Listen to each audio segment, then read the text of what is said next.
On stream, I nodded off. On stream, I literally was like, I'll be right back, and passed out for like 30 minutes. It was, and it's not a bad game, but it's like one of those cozy farming simulators. And after a certain, my mind's like, shit, and I'm just out. I'm just fucking out. I was like, nah. And people were like, you ain't gonna pick that back up? I said, no, because I'm gonna nod off on stream again. I'm just not gonna do it. Those games are for certain people. I'm just not one of those people. It's weird because I don't need it to be like, oh my god, this is so impossible to take me. It's gonna take me an hour to beat this boss. I just need it to keep me Engage you. engaged, whether it's Yeah. a solve a puzzle. Like you're playing Hogwarts Legacy. Have you encountered Retro the room where you have to like rearrange the blocks to fucking? It's like side quest thing, but I forget what it's called. You use the Accio or whatever the spell that pulls objects towards you, and you have to I've move. had stuff like that before, but I don't think I have There's the three particular one levels you're of mentioning. there's three rooms. There's easy, medium, and hard, and it is so fucking like you have to think. You start moving stuff. A lot of games you can just move stuff and you'll the solution will just happen. No, you have to, and you can reset. You have to reset the room every time you mess up because sometimes you slide, and then once you move it and it's stuck, you can't move it again. And it's really clever. It takes a lot of thought, and that kind of stuff's engaging to me. Yeah, if I was tired or I think I did one night. I was like, you know what, I'm too tired for this right now. I'll figure it out tomorrow. But I just need some kind of stimulation. And I know we all disagree on the level what stimulates us. For me, like a game where you just have to hold right and you're guaranteed to get to the end of the level or move forward in a 3D space, or a puzzle that's roll a ball, like the first dungeon in Darksiders 2. I think the solution twice was just roll the ball into the hole. Yeah, Make that's like sure a thing they use it several says times. no data on my OBS. So make sure, Lenny, what's Oh up? Are no. we live? Okay, excellent connection. And I was like, this is boring. But later on, that's just like the very first stage of like a multi-tiered puzzle in a dungeon. And I'm like, this is fucking awesome. Then you awaken the robot, you move it Yeah. into the hole, and then you go and gotta do through a door, and then then that lets you jump back out, and then you move it another place, and while that's there, you have to do this other thing. And I'm like, this is freaking awesome. Like, this is engaging to me. Like, and I didn't expect the first one to be easy, but it's just an example, or to be hard. It's just an example of a straightforward puzzle. If a puzzle game was just roll the ball into the hole, roll the square into the square hole, how fun would that be? Like, that's kind of my whole point when it comes to games that aren't challenging to the point where it's not demanding on any level.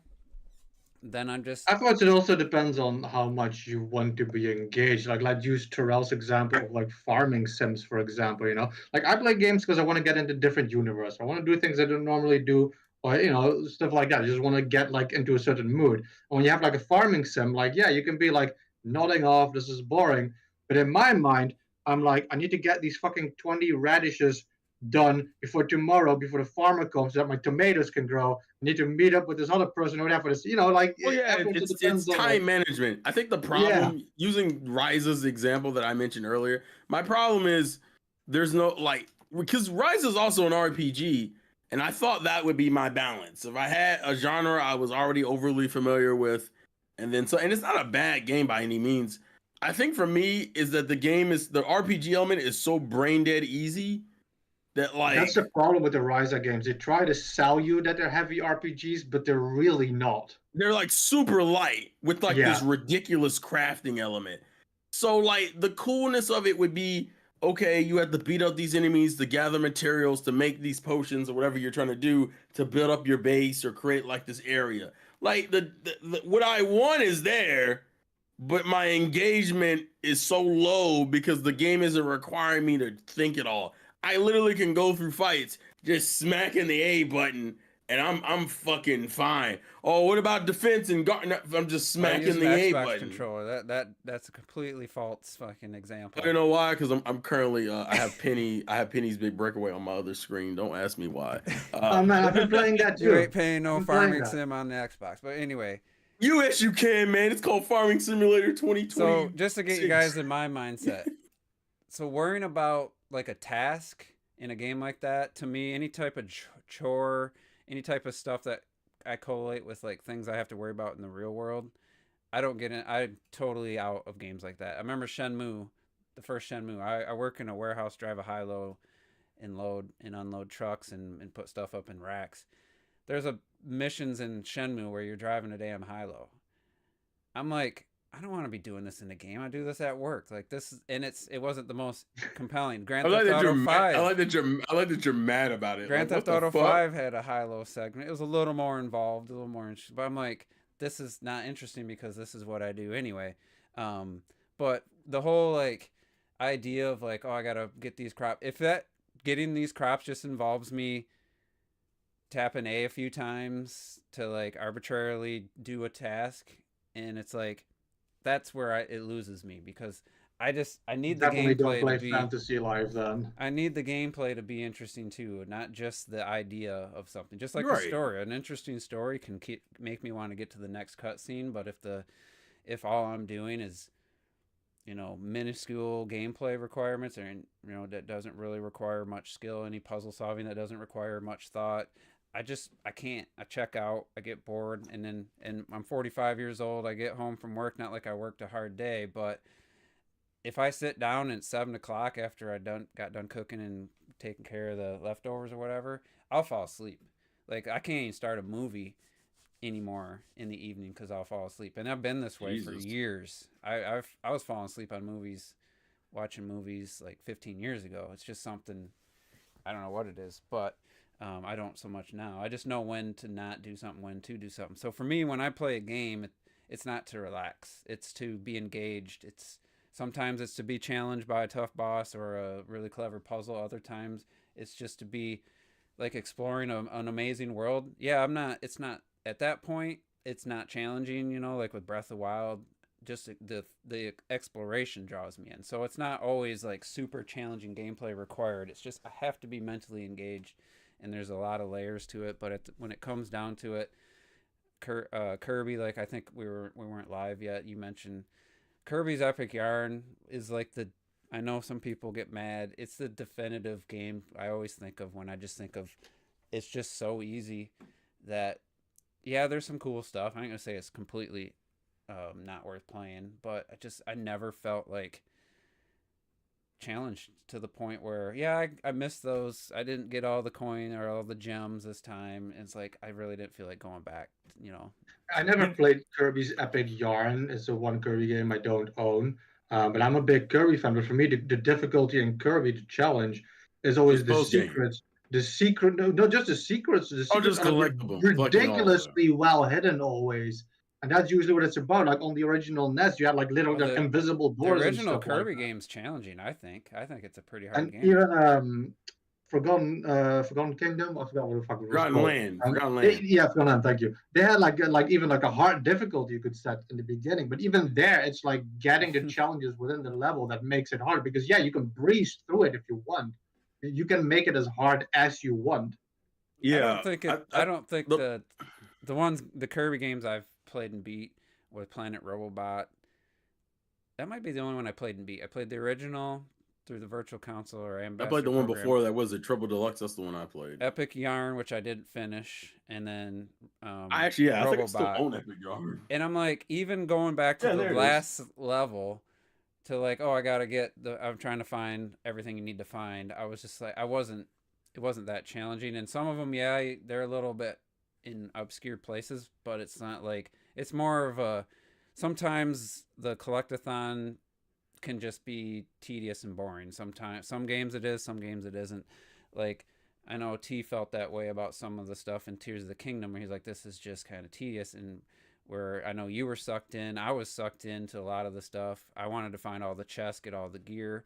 For some people that might be boring. For me, it was it was interesting. Get your exclusive Club Nintendo rewards. So for then, Kirby's notorious because you can't die, but at the same time, even like I don't know how far I got. I know there's some vehicle transformation levels that. If you like Kirby's Epic Yarn, you'll love Mario Galaxy, Mario Kart Wii, and New Super Mario Brothers. But so for me, it's like it's a nuance. It's not just simple. But when it comes down to it, like if it's guaranteed, like I'm gonna succeed on the level, that's a bad start. Like, but even Mario games, other than the first couple Mario games, the first worlds are always fairly easy. I mean, first two worlds can be like Well, the it's like first introduction level. stuff. Not like the first game and the Japanese sequel. Those are both hard. They get really hard really fast to the point where it's probably not even. It's a little unfun, especially two, which is Lost Levels. That's just like whoa, that was a jump in difficulty. But I admit, a lot of Mario games, Mario Galaxy. I think the first 60 stars were a fucking cakewalk. I was almost ready to like count that game as a disappointment. And then I did the remaining 60 stars, and I was like, Jesus Christ, this is what I'm talking about. What year was that? 2007? The same year that Prime 3 came out. I wasn't doing YouTube, but I had mentally was trying to figure out which game was my game of the year, and I was I can't remember exactly how far apart they released. Metroid Prime 3 had it for a while because Galaxy, like I said, the first 60 stars, my buddy came over, and I'm just like, man, this game's really easy. And if it had stayed that way, I'd probably consider it one of the more disappointing games. But it ended strong, and there's some great music. There's some really cool levels with 2D playing with the alternating gravity. There's some really cool stuff in there. I just after 60 stars, I was like, man, this is way too easy. Sounds like you should try a little bit more Sunshine. Hey, Oh Lord. Sunshine. I agree that Galaxy is among the more easier ones. The reason I love it is the atmosphere. That's what drew me into the game. The sound effects, the space shit, the spherical levels and shit. It was just very well crafted, I feel. I mean, it's still enjoyable to like run around figure out the mechanics and stuff, and do the long jump around a small planetoid, and then it always satisfying. There's stuff in it. Doesn't matter. The difficulty is always going to was always like wonderful. It was always like I was always in awe of. But when it came straight down to it, I was like, man, I'm at 60 stars already, and at that time, 120 was kind of the standard rule, and I was like, Jesus, like this has just been so easy, and it's more of a, I don't want to be done with this game right away, and I want, I do for me, whatever reason, since the original Zelda game versus the turn-based, I just feel more involved if I'm or more engaged if I'm having to do stuff instead of just like go through menus, select attack. I'd rather be moving around attacking than select attack from a menu.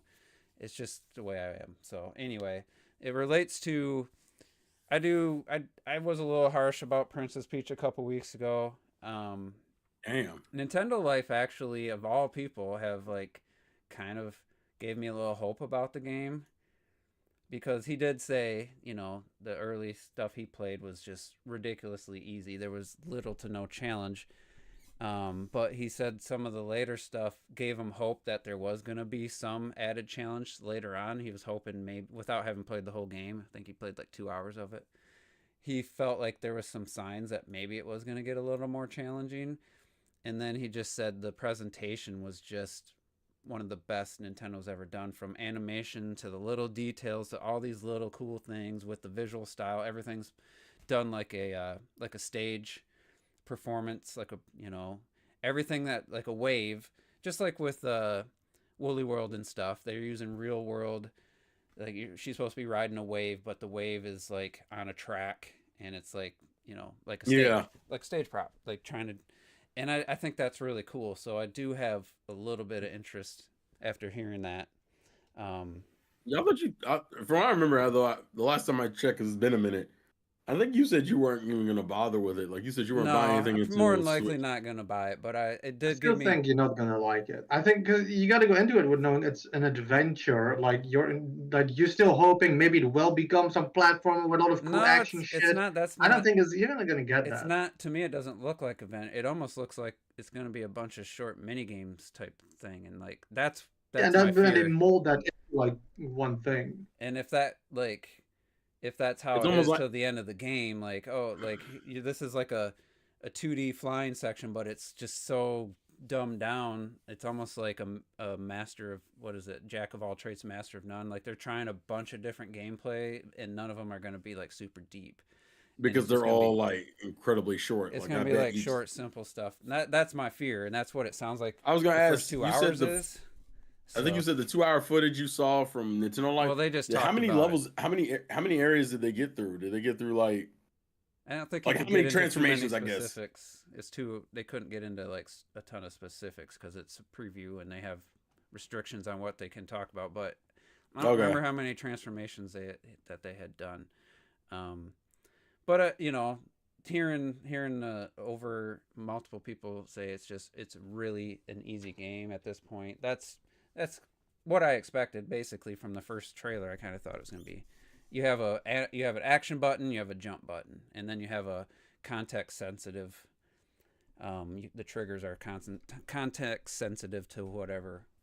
Depending on what outfit she's in and what kind of gameplay it is. So, but hearing like I know you said that you thought The Last Airbender looked ugly. It's one of the best looking animations I've ever seen. In one of the last levels, they kind of retell. It's kind of a refresh, or what do you call it? Recap episode, but it's told through a stage play. These people are putting on a stage play. And in that episode, they show like a little behind the scenes of the person running all the props in the background, just completely unnecessary to the point of to the plot of the story.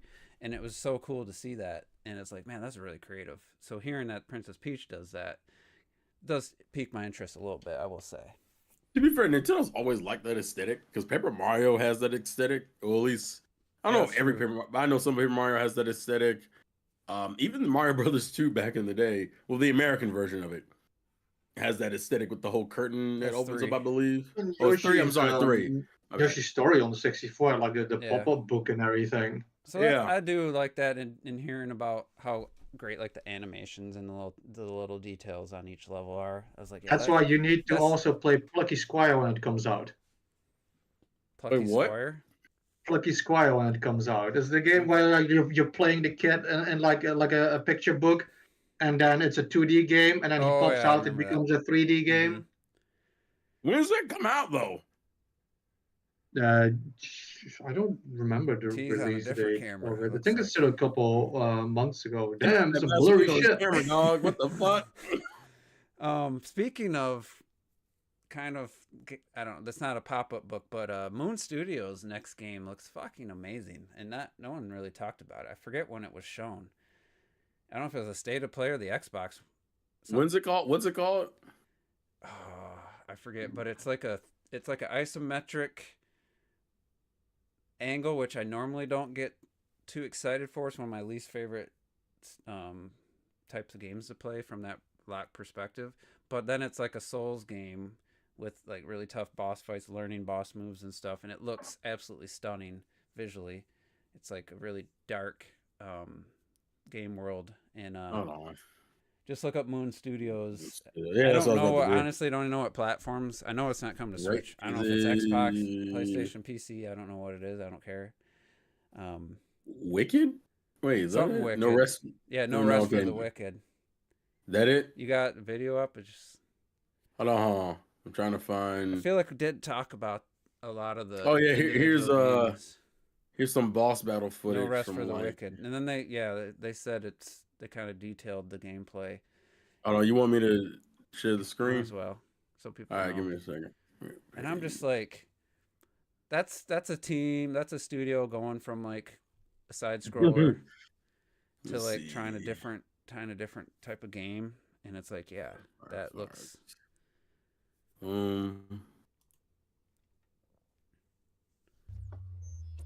Y'all see it? Yeah. Yep.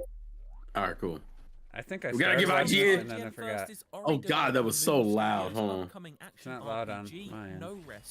For me, it is because I didn't cut it down. We'll have new gameplay, behind-the-scenes features, and interviews with the development team coming your way. And who knows? It might not. It might be frustrating with that camera perspective to play this style game, or it might be amazing. 8 minutes of gameplay. It's a very different kind of game than they've been making. Yeah, from Ori to this, basically. It's very dungeon crawlery.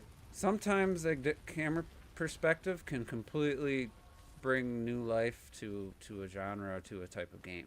Like, well, because you say that, because Terrell, I think he's been playing it too now. Penny's Big Breakaway is like a 3D platformer, but it completely fixes the perspective, and it automatically keeps changing based on where you are. You don't have full control of the camera. It actually does that for 3D platforming, kind of forcing Do certain you, perspectives. See, this Retro? looks like so I was fucking gonna say, cool. Retro. Do you like that? Because I've been very conflicted with it as of lately. It was hard to adapt in the beginning, but the fact that they put the yo-yo also on the second stick for the That's what directions and fucked me stuff, up. like I Yeah. think they really intend for it, and I think for certain jumps, it just sets you up like you know how the jump instantly works without having to figure it out. And like 100 times, I think it's a pretty smart. It's weird, but I think it's a smart choice. It just takes a minute. It just takes a bit to adjust to. That's like my biggest struggle. They probably did it for Because that no other reason. platformer does that. Yeah, that's why. That's why what you said. It completely changes it. It's just like going from top down. Like my dream remake of like A Link to the Past, or if when or Link's Awakening would have did this, is to put me on the ground level, but keep it like that diorama style, but put me on the fucking ground, like put me right behind Link. So you mean like first person? Not first person. I want to still see Link, but I want to feel like I am on the ground level of the diorama. You know what I mean? Like I'm this little figure in this big dioramas. Keep that art style. So kind of like this? No, I want to be like right behind Link, like almost over the shoulder. Oh, But okay. keep So like keep the aesthetics of like a diorama instead of making it look like you Breath just of the want to see Wild. it. It's almost like it's in front of you versus like you looking above Like, at it. like literally, imagine a little tiny camera over Link's On his shoulder, shoulder. but keep that diorama aesthetic. Like that to me would be so cool. And I don't know if it would Okay, I work, got you. but keep the everything else. This layout, you don't have to make it huge. You don't have to be a big open like Breath of the Wild type game because we've seen 3D Zelda games, but just. I think that would look cool. But anyway, A.B. James said he beat both Ori games on Switch after sleeping on I them did for too. years. Yeah, Terrell recently beat them. They're great games, man. And this Oh looks, yeah, they were absolutely worth You- the. you can buying. stop streaming that. This looks phenomenal. Like this looks right up my Yeah, alley. this looks like it's gonna play very fun too. That way, when you look at the combat and stuff. Hope it comes to Switch too. Well, 2026, maybe it will. That's when the system's coming out now. It looks like. I thought it was 225. Fuck, I don't know at this point. I heard the thing was like early 2025, So but what, they are willing to push it back. Was Pokemon only just the Legends AZ? That was the only new game, yeah. What else did they talk about? Because I didn't see. They cover. Pokemon Cafe. They talk about all their stuff. So some new raid battles for Scarlet and Violet, which is their just the normal shit. The trading card mobile game is the only thing I thought was kind of cool. And now they have a proper mobile version of the trading card game because that has its own dedicated fan base. And I was kind of like, you guys are kind of overdue for that shit. I agree. Cafe, whatever, Sleep, whatever, Unite, whatever. It's just updates, new Pokemon characters. Shit. Don't you whatever that? I'm whatevering it because I just doesn't care. Well, I got a little. It tricked me at first because I don't follow Pokemon on Twitter or anything, and they said, yeah, of course, coming to 2025 to Switch systems. I'm like, Switch systems? That's a weird way to put it. So I'm like, I think maybe that means it's coming to They Switch call it too. the Switch family, you know. It didn't say family, Pro, but yeah, OLED, somebody pointed out. Say the It Switch said system. exactly. handheld. It said the exact same thing for Scarlet and Violet. It said Switch. He getting his systems. ass whooped by his internet, bro. Yeah. It said Switch systems. I'm like, because that's like right there. That confirms cross-gen because they won't give a release window and they won't list the individual platforms. But then Nintendo retweeted it and just said hashtag Nintendo Switch. So this also seems insanely weird. So this is what they kind of did with Arceus when they announced Legends Arceus, like a couple, what was that, 2 years ago? No, 3 years ago. They announced it like a year in advance. And we just didn't hear anything about it. Well, that's because it's going to be out before the next Pokemon showcase. That's my theory. So that's my concern because the one thing Pokemon fans have wanted is the game for it to take longer time on the mainline games. And here's my issue because people are like, "Oh, Legends is coming out. That means we're not getting another mainline game." No. People forget we got 2 Pokemon games in 2022. In January we got Legends, and then we got Scarlet and Violet in November. My concern is all that's going to happen is 2025 is going to be Legends in January and then Generation 10 in fucking November. And I'm just like, don't do this. Especially, and it all hinges if like the new Switch consoles the conversation that's going on now is that the new Switch console will be announced within the next, I think they say in June is what people are talking. So my concern is if it comes out in March, it's probably going to be cross-gen. If it doesn't come out in March of 2025, yeah. I think it's coming Because the out thing with January. Legends Arceus also, wasn't it already confirmed that it was Arceus was basically an offshoot of the main game? Like halfway through production, they just made two split paths of Yeah, the yeah, it's same. absolutely like, yeah. And obviously Legends Z-A. I hate that. I low-key I hate that know, fucking man. name. It's supposed to be a reference to something, but I don't care because I hate the name. What do you My issue. what do you think What's about up? the wireframe, the way they kind of revealed it? Like, why would they? What are they doing there? I don't. So, for those who don't know, because some of you guys may not, I don't think Juice is informed. Legends ZA.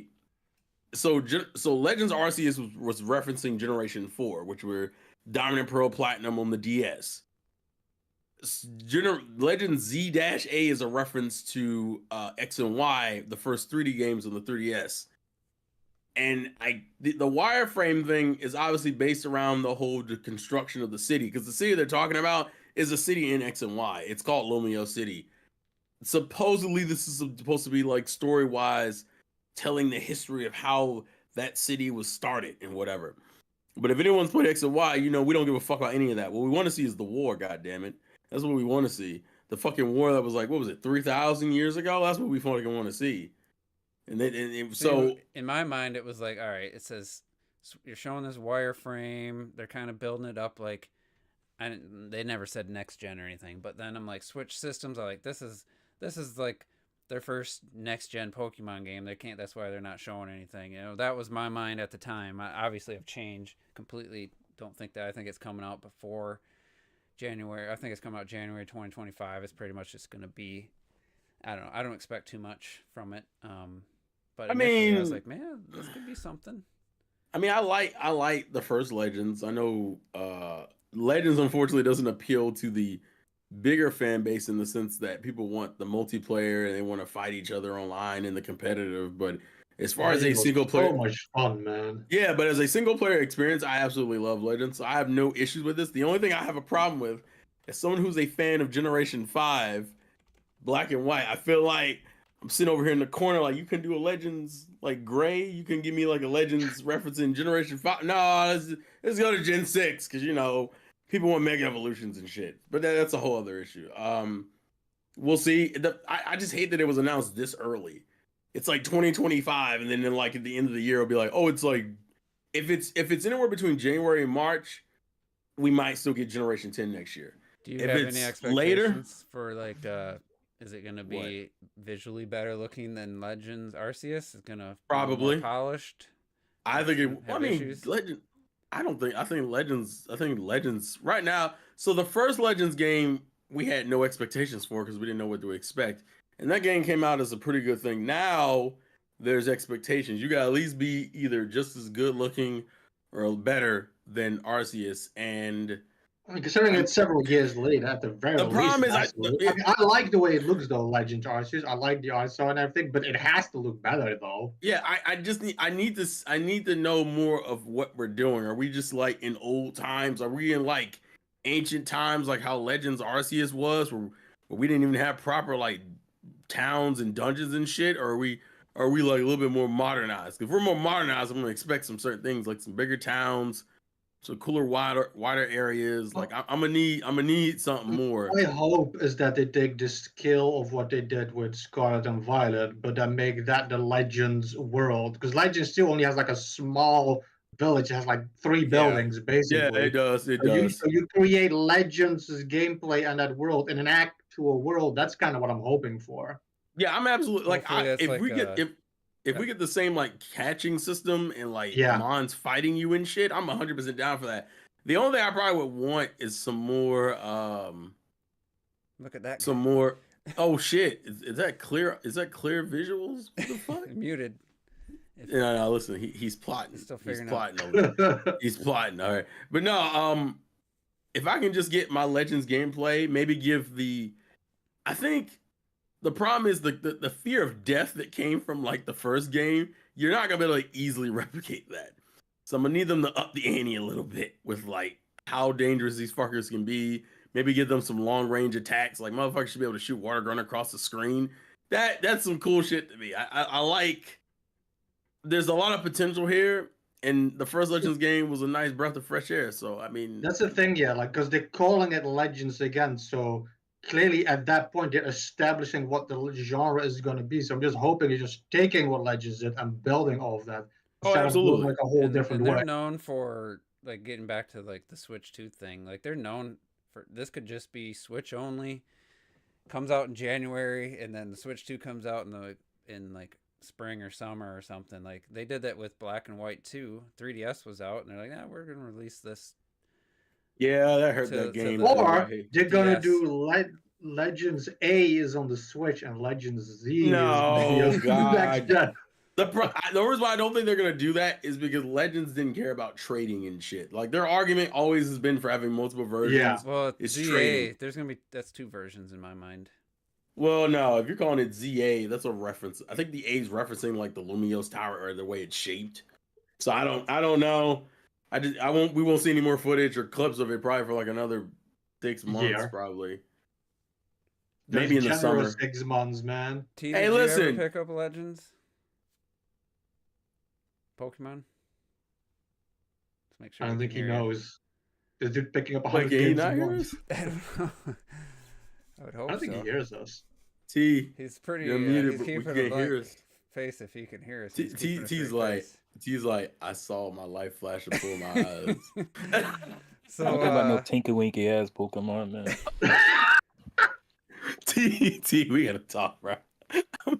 I remember I felt almost embarrassed when I went to Best Buy to pick that up. It's like for I whatever can't reason. You a grown ass. I was a See, you know what it reminds hater me my of? whole life, and I go to pick one up, and I was felt a little weird about. But it was You know what fine. made Once me? I played You it, know I what? enjoyed it. I'm gonna show y'all a TikTok that blew up because people got mad at it. It said, "What are you doing as a grown man buying a Nintendo Switch?" And I just imagine fucking T being like, "I'm an adult, mind your fucking business." There's some stances are just it's just stupid. But I don't know what the fuck. I did say like I don't know. I don't think I could. From what I've seen, I don't think I could. I have no interest in playing Princess Peach. I think that looks like geared towards younger players. Me personally, I could be wrong. Wait, I thought you just had the different opinion in the beginning. I of the said podcast. aesthetically it sounds good, but just the idea of the game to me seems a little. He tricked you. That's the only time I've ever even thought that. Like, I can't see a grown man playing that game. That's the only time I've ever thought in my life, and I'm not proud of it. But I wouldn't be like, oh my god, I can't believe you're playing it. For just like the slight thought about it, I was like, yeah, that looks like a game made for children. That's without being funny and just teasing you guys about like Animal Crossing. That's what I thought when I what the random ass Animal Crossing shit. I just joke with you guys about that. I understand. As Nintendo fans, we're supposed to stay together. This seems like mutiny. This is what's going on right now.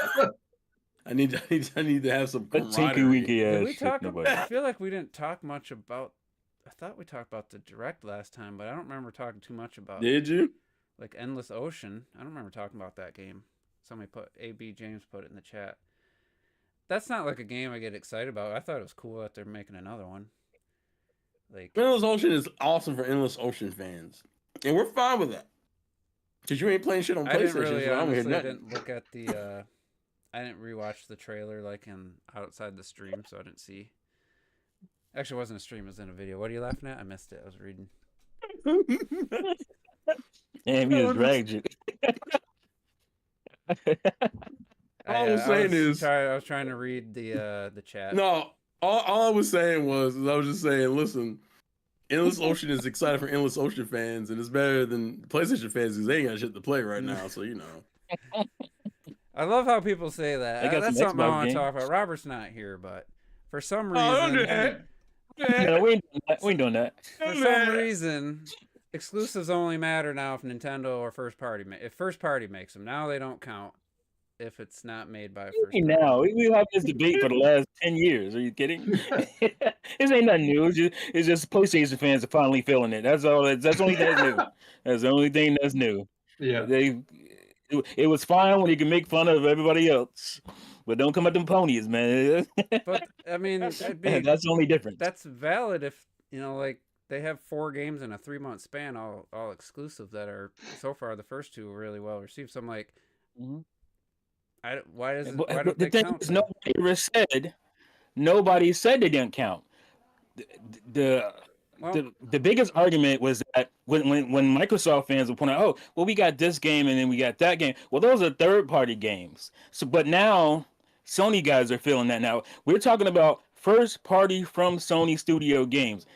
That's what the argument was before when he used to make fun of Xbox guys. Was, oh, where your first-party Xbox games are. You don't have any. Xbox got no games. That's what they were talking about, because they had 98% of the third-party games that Sony had.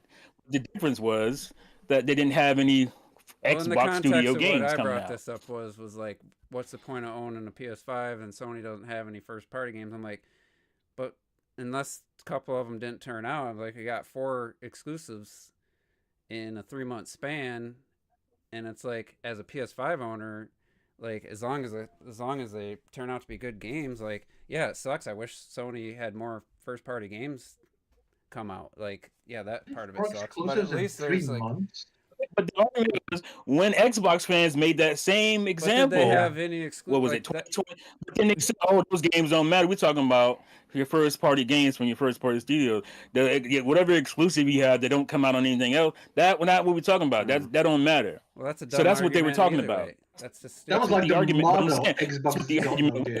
Yes, it was dumb. All of it was dumb. It's all dumb. I know Robert's not here to defend himself, but he was making that claim and then was like talking about like Super Monkey Ball coming to Switch being cool. I'm like, yeah, I mean, I'm not going to discredit Super Monkey Ball because it's a third-party game. It's an exclusive. I mean, listen. We're gonna be fair. I mean, they got Final Fantasy VII Rebirth currently. That's currently only on PS4. So I'm not out here. I'm fucking around. But it sucks that because I do enjoy most Sony's first party. It sucks they haven't, and I don't. Spider-Man 2 can eat a dick. Like, I don't care about that game. Well, wait a minute. Damn. Take that out of the equation, then there's a long gap for me from like God of War or whatever the last one was to whenever the next one will be from Sony. Yeah, that sucks. And I'd be really upset if there wasn't, Final Fantasy VII Rebirth's always been on my radar. I don't think I was ever gonna buy it full price day one. Really? I thought you enjoyed the first part. I did, and it's reviewed well, and people are playing it, says they really enjoy it, and I like what I've heard about the things they improved and expanded upon. Right now, I'm just not really in a gaming mindset. Otherwise, I might have picked it up. But so it's like I find it weird on any level. Anybody who's ever said, "Well, that's not a first party exclusive, so who cares?" I'm like, if it's a good game. But you didn't make this argument. You didn't make this argument in 2022 when Xbox had What did Xbox have for exclusives though? They had I'm not gonna go and bring out a list, but they had third party exclusives, but nobody wanted to count those. They were talking about they got destroyed over that. So I just want the same energy. They had that shooter that 505 Games or whatever made, the Remedy game that was trash. And then they had Pentiment, which everybody says is a great game. And I forget what the other one is. Critic says it's a great game. I never played it, but... Well, you're not talking... Are you talking about Deathloop? Is that what you were talking about? No. Oh, no, you're talking about Redfall? There's Pentiment. No, that's 22, not 22. No, 2022. Oh, Pentiment at the end. No games. They had not just 2022, it was for several years and shit. Because the joke was even like, you guys get Forza every year, you're not even getting that. No first party Xbox Studio game. I'm sure people said that, but at the same time, it was a great year. They had Halo and they had Forza, and those were like game of the year contenders. So yeah, 2021 was definitely ended well. But I'm just saying, I don't remember even like here's Forza Halo. I don't remember to be even fair, a major exclusive on Xbox. The problem is that Xbox has been kind of like the punching bag for like almost a decade at this point. And so when Sony is over here fumbling like a motherfucker, and then people are like, wait a minute, why isn't nobody on Sony's ass for them fumbling? I think Xbox fans are just like, they talk about the Xbox tax. I'm just going to say it because everything seems to hit different when it's Sony. So Microsoft laid off a bunch of people. You couldn't hear the end of that. There was articles on every website. Sony did the same thing. It was pretty quiet out there in them streets. It's pretty quiet. Well, no, there's That's obviously a what the Sony Xbox bias. guys are talking about. Let's not pretend like There's a not lot of Sony bias. That's why I keep saying, like, I'm a pretty big Sony fan. I like that stuff. But even I'm saying, why the fuck would I ever get a PlayStation 5? That's like $500 to play nothing. Like even Spider-Man 2, which I really want to fucking play. I'm not buying a fucking PlayStation for that. Dude. Like once you're actually saying nothing is gonna come out, like that's like corporate suicide. Well, somebody no one admits that. You shouldn't admit that. So you don't care about these PS5 exclusive games if Sony doesn't make them, even if they're great. I get the console war stuff. Yeah, you said that about Xbox. Now we can say about PlayStation. But when there's exclusive games coming out and they're good, let's say you're interested in them, then does it at that point? Like Bayonetta 2 wasn't a first party Nintendo game, and not, it's one of the best games on the Wii U. It was my #1 game. Like, I don't think any less of it because it wasn't a first party game. So as long as I'm getting exclusives plus all the third party games, I feel like it's justified owning a system, whatever the system is. Yeah, and that's a completely valid and fine thing. It's just that that's not how people look at it when they're looking at the different consoles. Now, obviously, Nintendo has always had great exclusives. Sometimes that's all they had. Exactly. That's why it was always hard on Nintendo, because you don't have the third-party games to fill in. So if Nintendo has a bad year, you don't have the Resident Evils, the Street Fighter 6s, the Dragon's Dogmas, the Elden Rings. You don't have those to fall back on. So that's why I always view Nintendo separately from and like you could count them as. They count themselves kind of in a different bracket, but the rules are different for Nintendo. Let me ask this just to make sure I understand. So that means if they were to get those games, would you then with the standard lower for them because they now I'm have not the gonna third party? I'm not gonna make videos in 2018 about the lack of new games if all the first new third-party games day and date were coming out on the Switch. Like it okay, all right, that's all I was asking. Okay, I got you. Especially criticism, at least was searching for Mean Juice, was 2018 when they didn't have shit coming, and they obviously didn't have day and date third-party games either. And they'd have to be like good. They have to be a good version of the game. It couldn't be some gimped ass like terrible run-in version of the game, so which is every game that comes out. Every game. I mean, Pentiment looks fine. I'm just messing around. Hey, listen, the Ori ports were good. Ori ports were good. I don't. Somebody said Grounded looks terrible. I haven't seen the Switch footage. Grounded does look pretty bad. I haven't seen it. Hey, when is it supposed to come out anyway? Isn't it out already? No, for the Switch version. Oh, I thought that was like coming out tomorrow situation when they announced. No, Grounded was one of those. Oh, Pentiment. Sorry, Pentiment was a quick drop. Grounded was that game that I was like, God, are we still trying to push this shit? Like that's how I felt about Grounded when I saw that come up in. For a Switch, it's the type of game you would put on Switch to try to generate some fan base. I get it. I just don't care. I think that's the problem. No, I don't either. I don't care. I don't care about Grounded. I don't care about Sea of Thieves. I don't care if you get 100 million players on Sea of Thieves. I'm still not gonna play it. I don't care. Yeah, I don't care. Especially as someone who's like, "Where's that high five rush port?" That's what I want. That's what I want to see. I don't care how good the game is. I don't give a fuck about nothing else. Exactly. I just want that. I just want the physical copy. I had to wait till you put it on everything else for me to get a physical copy of this game. That's wild for a game that did well. Wasn't one of them though? One of those other companies that does physical instead of like. Oh, limited run. Limited run. Runs the shit too. Yeah, it's not even like. But we're still waiting on that announcement. I'm like, retail. when's this bitch coming out? I don't honestly. I know Hi-Fi Rush. They probably really wanted it to run really smooth from what the gameplay sounds like with timing based with rhythm stuff. Yeah, they probably really want that to be 60 and look good. It's probably why. Otherwise, I think I said this in the last podcast. That ain't gonna sell shit on PS5. I'm sorry. It's not because it ain't a good game. It's just PlayStation 5 owners don't buy it. So far, they don't seem to buy it. Ain't selling. I mean, I don't know why. I'm glad you brought that up because I almost forgot.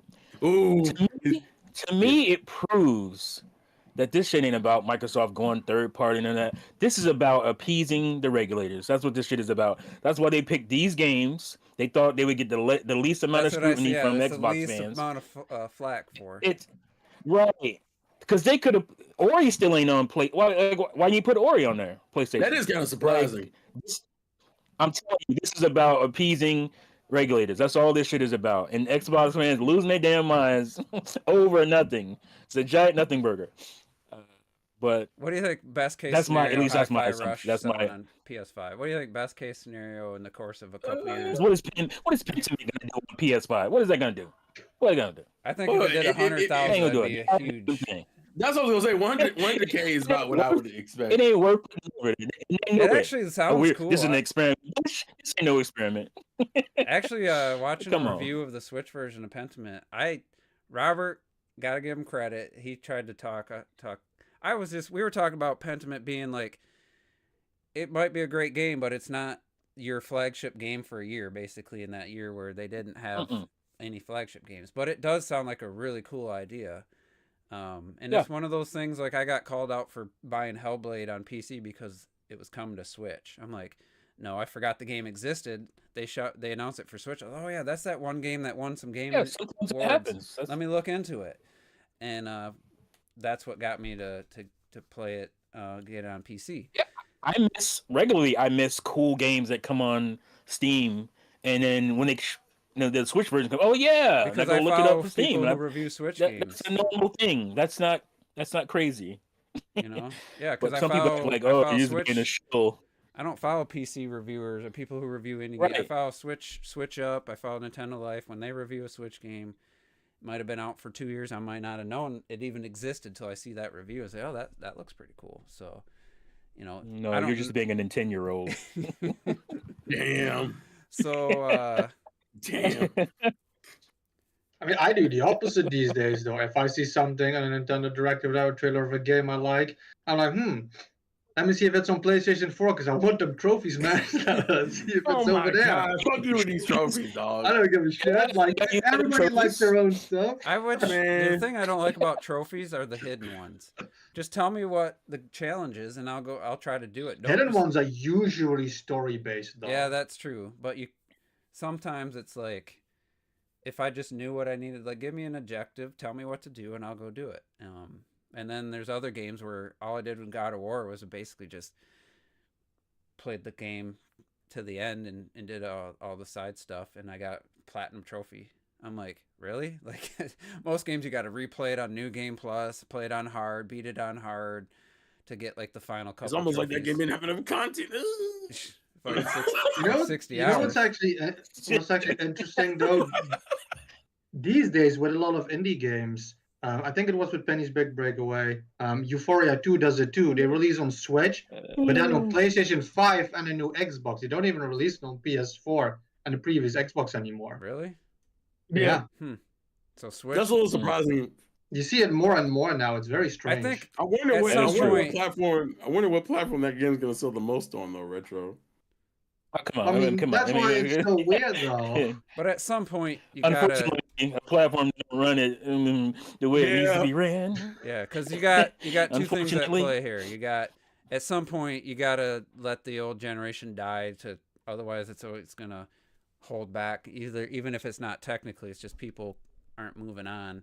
The other thing is, if the lead, like Avatar, Frontiers of Pandora, lead platforms PS4, PS5, and Series X and PC, like, even if they somehow could find a way to get that to run on PS4 and Xbox, like, that would be a lot of work. And at this point, would that be worth it? So they got to move on. Some games that doesn't apply to, like Pentiment, obviously, that could run on the Switch fine, 60 FPS.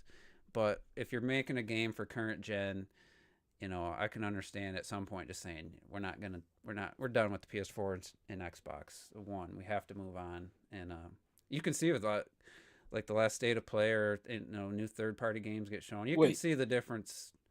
They finally. Did I miss PSVR 2 talk? Sorry. Yeah, no, we were trying to bring it up. Bring it to PC. I didn't heard nothing more than that. All right. I don't think it's out. I don't think it's confirmed, or I don't know if it was a leak, rumor. No, it was no, it's not a rumor. It was official Sony. Oh yeah, they're trying to get it. President? Somebody said it. I think he said they were trying. Yeah, they're working on it. Yeah. I don't know, man. I don't know anything about the. Sad, man. What's the portable ones that are fully in the goggles? You don't have to hook to anything. The Quest. Meta Quest. I don't know what the quality of that is, but to me, like, pretty good. I just bought one for my son. Are they for decent or Christmas. They're not as they're a little better than I don't know Quest 3. I got him a Quest 2. Quest 2 is a little better, maybe on par with PSVR 1, no? Right. which is still very good, but Quest 3 apparently is actually really good. Because So when they get at least a higher res screen, so you're not going to see the screen door effect or whatever, see the individual pixels, or minimize the pixels and just make it look a little sharper. But then you got basically it's running off like a cell phone processor because it's all in one. You don't hook it to anything, so you're never going to get the full experience, or it's going to be years before you get. yeah, you're gonna get that power that you're gonna. I would get just on I would just PSVR love 2 to see like whatever the Oculus. best one is right now, if it's PSVR 2 or one of the other ones. I'd love to at least once experience like the high end VR experience with like what was that? Get a Was it- VR too, bro. Was it the PlayStation? There's If anybody should get one, it should be you. I just don't know. I can get motion sickness from certain things, but I haven't really experienced a game. But there was a really cool looking, graphically looked pretty terrible. I don't remember. It might have been for the PSVR 2. I remember it was like skeletons you were taking up, but everything was interactive. Holding stuff, throwing stuff. Oh, was it like it looked like an Elder Scrolls type of game when you fight but skeletons? it was like really low. Yeah, it Visuals looked were like pretty low, like but the gameplay trash. looked really cool. Like looks like what VR Yeah. should be. Yeah, there's a lot of games that are like that. That's not a. You need to dive into VR, man. If you if you're curious, there's some stuff that'll blow your mind. Yeah. I think. All right, so I want to get on to something. This may not end in much of a discussion, but I want to talk about it because I have kind of personal feelings on it. So, Okay. Rockstar reports come out. I didn't see it. Could have been overblown. Could be just a small percentage. But every time I see people complaining because they don't want to work, go to an office anymore, they want to stay working at home, it just gets me fired up. So I don't know. Like I'm sure, just like place I work, if somebody was hired out of state, they're working from home from day one. That's their job. They're never were ever expected to come in. Versus the people that have been there 20 years, you have 1 year from working at home, and now you don't. Now it's like inconvenience to you to have to come into the office. And so hearing employees saying they're mad because they have to come and work in the office 5 days, it just gets me riled up. I hate because we have people at work that just wouldn't want to come back. They wanted gas reimbursement. A year and a half, I think max was the longest of working from home, and now all of a sudden you want special treatment to come back to work to do the job you were already doing before COVID. I just get the F out of here. People are like, oh, I can't leave my dogs. My dogs need me around the house. This girl had to get a new job because she couldn't come in 3 days a week. Wild. And I was like, you live 20 minutes away. Like, shut the F up. Like, you worked here for 5 years. Now you can't work enough. So inconvenience to you.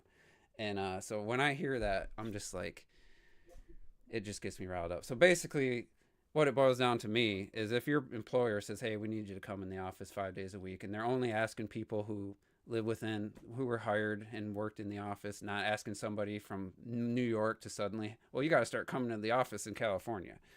That would be absurd. But just the general idea of people complaining about having to go back to the office just annoys me to the end. I can't stand it. I'm not against people working from home, though. If their job, if it's perfectly fine. That's only because you have a job. You can't work from home. But if you can work from home, like it. Yeah. I don't mind people It's the only working reason from you don't home. like it. But don't complain when you live 10 minutes from work and they ask you, hey, we want everybody to come back into the office. Like, He just doesn't like being at home. That's what it's a privilege. It's not a right. It's not a right. And I think it's absolutely annoying.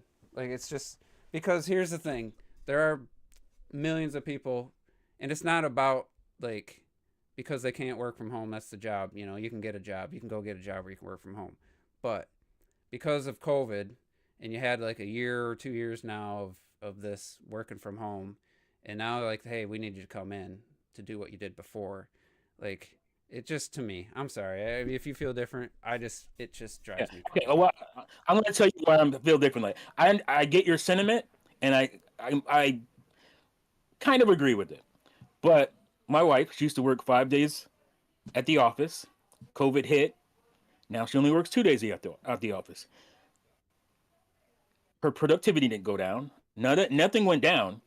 They saw that they could do this same job, because that's what happens a lot of times. It's like, oh, you got to come into the office. It's like showing your work when you're in math class and shit, right? It's like, well, if I can fucking answer the question, why do I have to go through all these? Like, sometimes I'm better working out shit in my head, and I got to sit here and write all this shit down just to appease you. Do I got the right answer? How did you Like, do it? I feel I got you the fucking answers. wizard. That's what it is. You're a goddamn wizard. Well, I mean, a lot of people can answer questions in their head like that. Like, they just, but that's the thing. People went home, they started working from home, and they said, hey, people are still as productive. We're saving money because you're not running all these computers or whatever and shit in the office. And okay, well, keep doing what you're doing. Maybe come in, check in a couple times. Maybe you work with a team, and so you have to check in a couple times. That's why my wife goes in a couple times a week, because she works with a team. But if I don't have to be there every day, and this is actually good, and my productivity hasn't gone down. I've spent a year working at home. My life has changed in that time, and I'm hoping you appease that changing of my life going forward. Now, obviously, some people, I'm gonna do whatever I want. Then you're gonna get another job, damn motherfucker. So, but I can understand somebody being like, oh man, I gotta go back to the office. I've been home all this time. My numbers haven't gone down. I'm still doing a great job. Why am I coming back in the office just to check a box? Like, it doesn't make sense. I could see in some and situations. like I said, my life has changed. Look at movies, right? People start going to the movies and they say, oh, streaming services went through the roof, right? But now that COVID is over, these movie theaters and shit are still feeling, the hurt from that, because people are like, oh, I can just watch it at home, or I built a fucking theater at home. I don't need to go to the theaters now. So people life, their what do you call it? Their routine has changed in a big way, and like when they were going to the office all the time, now they're not. That routine feels good to them, and they don't want to fuck with it. It's like, that's just how people. I can see that. I'm operate. not saying. Here's the thing. I don't know how they're doing it now. I don't know how the transition was for them working switching. I know that's how the Last of Us 2 leaks happened, because they'd never worked from home. They never had that. So Rockstar's been doing it for a while, I'm guessing. Mm-hmm. But without knowing the reason, it could be security related. It could be they had some issues. Okay. I gave some That's examples fine, obviously. where we had some examples at where I work, productivity. When they started coming into the office, they noticed productivity went up with certain people.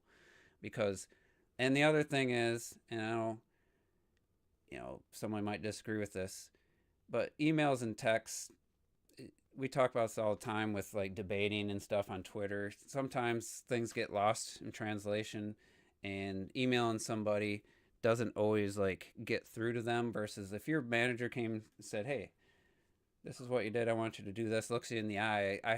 For me, I'm not going to make that mistake again. If I just read an email, I might forget about it 5 minutes later. Like there's some issues there, but it could just be they had some issues and they want to, and also you got to consider these companies are still paying rent for these buildings. You still have to heat it every day, whether people are there or not. Now, if you have a place where maybe they got rid of their office and stuff, that'd be one thing. But if they've been this whole time, and not like Rockstar doesn't have the money, but that's one thing where I work, they still have this office. They still have to have the heat on and have the air conditioning on in the summer. So it's like they're paying for that. You might as well. And then like I said, we had some issues. I'm not saying that applies to everybody. And they're like, we need to get back all in the same building and work as a team again. And it has benefited us. So there could be reasons there, but I don't know. I think it's a job. It's a job by job cases, or case basis cases.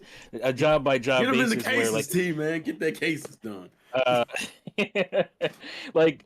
was thinking of because one time I applied for forgot what the job. It was basically you're like it was like an IT job where you're like a dispatcher, and everything you do is emails. Like Yeah. you get emails about problems that a client is having, and you send it to the right person, or you make annotations and send it to the right person. Do I need to be in your office to do that? No, yeah, there's No, certain. I don't need to.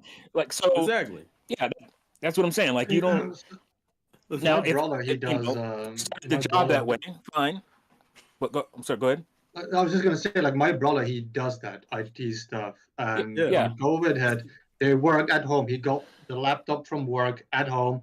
There's a program they use. He can run at home. The calls get forwarded to his Uh-huh. home. He can do everything. So once stuff got lifted, obviously everybody wanted to stay at home. So they do this thing now, like what you said, where it's like 3 days at home, 2 days in the office, so that you can still like do like business meetings and all that kind of stuff. And Yeah. he would like to be full Oh, time at home, but it's also like I'm That's because happy for IT people. if he IT people wants don't that. like people. That's I why. feel if people want to be full that's time true. at home I know from and my they experience. can, and like productivity doesn't suffer from it, I don't see an issue with that. Now, I work in a hotel. I need to be there. Like I do night shifts. I'm all alone. Everything from like the Right. clients to security. I have to be there for everything. Obviously, if I could control a little robot arm to like do that shit, I honestly don't even know if I would want to, because in a sense I'm more like Juice, where yeah, the idea of working from home when I was younger was kind of cool, but I don't know if I want to wake up here, work, go to sleep, go back and always be here. I like the idea of being outside of the house. And even though I fucking hate people, which is ironic, Hey I man, listen, still I like told you to the be fucking at my terrible. Huh? job. It's like working with your I- wife or your spouse. You got to Yeah, work I with them just all day, like then you go Some being people home. like their outside. wives though. Some people like their I wives. think this way, talking about the team thing. It's not like you're gonna go sit. Well, maybe that happens to some degree when you're talking about you're working on a video game. Everybody's working on a video game, but again, I'm looking at it from my wife's perspective. If they have a meeting, they're all in fucking uh, teams and shit Yeah, anyway. Like, it's not even if Oh, they're in the don't, office together, bro. they join teams in the I can't office. stand So teams. that's the I other hate thing. it. If somebody's, I well, got a that's what little they all taste. use. So I become a senior hate it. employee, not like because I'm old, just like I've got a promotion. So You might they be asked old, me too. to like be more involved in some safety team meetings and communication meetings and stuff. And I've gotten a taste of the meeting life. Like these people, that's literally the people that their job is literally meeting all day. On one hand, I don't envy them at all. I think it's like I couldn't do it. But as somebody who's been like manual labor my whole life, I'm like, this is what you motherfuckers do all day. But on the other hand, I don't want to do it, so somebody's got to. I just like that's what you consider a day's work. I'm sure it's stressful and stuff, but it's so frustrating because it's just talking about. You talk about doing something. I'm like, I want. Let's do it. Why are we talking about this for 3 meetings? Let's just do it. We talk about recycling. We wanted to increase our recycling and zero waste to landfill bullshit. Why you talk about it for 6 months? Just do it. Just get it recycled. I finally said something, and I'm like, just start recycling, and we'll go from there. And finally, they're like, oh yeah, okay, we'll do that. But that's why I hate meetings too, because it's all the same bullshit every time.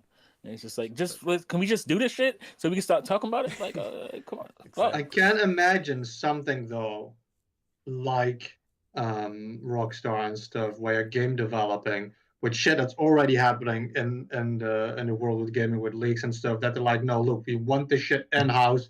We have our stuff, our security and stuff. Like, even if we give you stuff at home, we just don't feel confident. So I definitely feel like, yeah, if they feel you should go to the office, you should. Like, my only problem is people who literally fucking quit their jobs because they're like, look, I was sitting at home for a while. I kind of like this, and you're just being like bums at home. Like, that I have a problem with. Like, fucking go That's to work. Motherfuckers got. That's called being too comfortable. Is what that is. I mean, it really could. It could be. Because I talked to my wife about this. Let me also say, it's not like you sitting at home sleep. You're working. You have to clock in. You have to be. They're watching you as you're, and you're in their server and shit. They're watching you do things. It depends on your job, though. Productivity, huh? If it's just like, doing like purchasing, and you can get it done in a couple hours, and the rest of your day is handling problems. Like there's been people like my brother, they admitted to me. System. Yeah, I was out doing I was tending my garden real quick, you know, like when they didn't get back with me, and like, don't tell me that. I'm tempted to fucking say something, but I don't. I'm not gonna rat them out. But I'm like, don't tell me that. I'm working every fucking day during COVID. And you're telling me you're out doing your gardening and shit. Like, and then one day I was driving. It's called time management. Juice G's. I went home early. Yeah, I seen one of the working from home managers, and she lives near me, but she's out just like out for a walk on the side, like going for a stroll on the sidewalk, and like. Maybe, you know, you're supposed to get like breaks, but it was 2:00. You know, like that's not when you're supposed to be taking a break. Whatever, it is what it is. I know that it's appealing for multiple reasons for some people. Here's the thing, like I mean, it's a movie, but it's very true. That's why it's so funny. The timeless office space. Oh yeah. When Peter was explaining what he did, and he's like, he broke it down to where. I probably do about 2 hours of meaningful work each day. It was 2 hours. I think it was like 30 minutes. That's wild. Yeah, that's probably what he said. But it was like, yeah, because even if you're in the fucking office, it doesn't mean you're actually doing work. You're sitting there playing solitaire and shit. Because we kind of liked it. We kind of like not having all the drama and bullshit. Because I tell you what, the break room, no one takes care. Like people don't take care of their own messes and shit. But you just like doing manual labor. When they came back. Peace. We had people who had never met in person because we hired a few people, and people hadn't seen each other for a year and a half. The camaraderie was real. I walked in the office and I was like, "Damn! Like listen, look at how lively this is. People are in a good mood." Yeah, after a while, I was gonna say you got back and didn't give a shit anymore. But at first, that's what I'm saying. You're like some people also were the opposite. They couldn't wait to get back to the office. Yeah. And so it's both ways, really. It depends on the person. Say, though, yeah. If it could literally just be, all right, we're locking our servers down. We're not going to have any leak. We're not going to have this game leak early. We need everybody in the office. At that point, if you're still going to complain, I'm just hypothetic, if that's what they said, at that point, if you can't do it, then you're going to have to find different work at that point. Like if you just can't bring yourself to go to office anymore, then you're gonna have to get another job. And that on the other end, that also doesn't guarantee you won't get hacked and shit, because there were hacks way before COVID happened. So there were huge leaks, and if everything's offline, you never know. The other thing is, like, manager asks you. The manager says that we need you here 5 days a week. It's not like they're asking you to do something illegal or anything. Like, I mean, it could be. If it was me, I'd be like, all right, you want to work from home? Go work for Xbox, Sony, EA, and the Embracer company if you want to work from home. You won't be there long. The timing of it is also bad with all the layoffs too, I think. That's what I was gonna say though. Like, it's good if you want to like push Rockstar a little bit, but like in the last 3 months, 5,000 people have been fired and shit everywhere. So good luck finding a different job. But on the other hand of that, you have people who did go back to work and did everything they're supposed to do, and they got said "fuck you," and got their pink slips. They got cheated. I'm not doing anything extra for no damn company because they don't give a goddamn about you at the end of the day. That is true. They don't care. You give them your 8 hours and get the fuck out. Mine just keeps. And that's it. My place keeps giving me significant raises without having me. I don't have to do any extra, so like I can't be too mad right now. Wasn't that nice for you? That must be pretty well, great for you. They were pretty late to the party to life. What do they call it? The life cost of living. They were a couple years behind on that, so they had to make up. Oh, so you were getting underpaid for years. Yeah, for a couple years there. It was pretty. Look how gracious they are to catch you up. But they went above and beyond. Let's just say that. So anyway, what else? They just catch up to what they've been owing you. That ain't anything special. Yeah, but I feel pretty good. But they finally give me the money. I will say it motivated me. Thank you for the money you owed me months for ago. about a year. I was like, all right, I'm gonna find stuff to do all day long because they just gave me, almost a 40% pay increase. Like but now I'm already back to like I'll get on YouTube. We're waiting for orders to come. I could start a project, but really I don't want to. Let me just check YouTube real quick. Yeah, I don't do that. I only do it when we're like. Sounds like you're bullshitting to me. Nothing else to do. luckily my supervisor don't care. Still some stuff you could do it at the house is bullshit, man. Yeah. If I was home, I tell you what, I would start dinner at 4:30. You know, What? I would be doing my laundry because all you gotta do is quickly throw it in the washing God, machine. how early you eat dinner, dog? That is ridiculous. I forget about that shit. 4:30. No, it started at 4:30, so be ready by 5:30. Oh, Start cooking, not start eating. Oh, okay. I felt a bit bad. I was like, Yeah, what I the don't fuck? go. I mean, I cook my meals. I don't know if you knew that. I don't buy. No, I knew you cook your meal. what the hell are you cooking that it take that long? A lot of things. Only time, I mean, I can make it quicker. Slow roasted Mr. baby Walter back White. ribs. Anyway. Oh, you know, fucking get them baby back ribs, bruh. I feel like there was another. I want to talk about Where's Chicago's baby back. Chicago's ribs are immaculate, by the way. Oh my goodness. Sorry. I don't think you can just say Chicago's ribs. I'm sure it was just a place. I mean, it was a place. They're not known but for ribs like Tennessee. they're not. That's City. why. Listen, I was surprised. It's a place called Miller's Pub. I was surprised. I went down there. We were like, we're just gonna get something to eat. Ain't nothing big deal. But we got some ribs. I'm like, fuck it. Let's see how this goes. And I ain't never cleaned off a rib off its bone that quickly in my life, man. That shit was immaculate. I'm glad you went to the Willis Tower too. That's cool up in the skybox. Yep. Fucking that elevator ride's a little unnerving for me.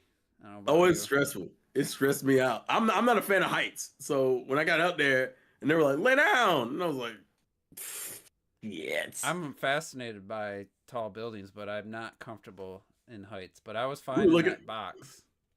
I saw Lake Michigan where I was at. Did you touch it? Did you go to the water? Go up to the water line at all? We got pretty close. What? We got He was in Chicago. the way